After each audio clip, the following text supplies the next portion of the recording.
হ্যাঁ, তোমরা ঠিকই দেখছো। আমি আজকে চলে গেছিলাম নৈহাটিতে বড় মায়ের কাছে।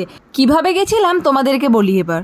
কল্যাণী থেকে ট্রেন ধরে আমি নেমেছিলাম নৈহাটি স্টেশন। 1 নম্বর প্ল্যাটফর্মে টিকিট কাউন্টার থেকে সোজা বেরিয়ে গিয়ে একদম উল্টো দিকে ফার্স্ট যে গলিটা পড়বে সেই গলি ধরে সোজা হাঁটলেই পড়বে মায়ের মন্দির। গিয়েই দেখছি ওখানে প্রসাদ দিচ্ছে, তাই দেরি না করে আমিও নিয়ে নিয়েছিলাম।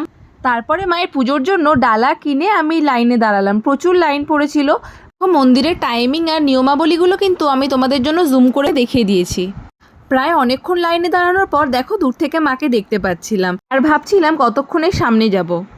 আর মায়ের বিগ্রহর পাশে ছিল এই রাধা গোবিন্দর বিগ্রহ। অবশেষে সামনে থেকে মাকে দর্শন করতে পারলাম। তোমরাও দেখে নাও বড় মাকে সামনে থেকে। আমি যতটা পেরেছি জুম করে তোমাদেরকে দেখানোর চেষ্টা করেছি একদম সামনে থেকে। পুজো দেওয়ার টাইমিং হলো সকাল 8টা থেকে দুপুর 1টা, আবার দুপুর 1:30 থেকে দুপুর 2:30, আর বিকেল 4টে থেকে রাত্রি 8টা। তাহলে সবাই মিলে বলো, ধর্ম হোক যার যার, বড় মা সবার। জয় বড় মার জয়।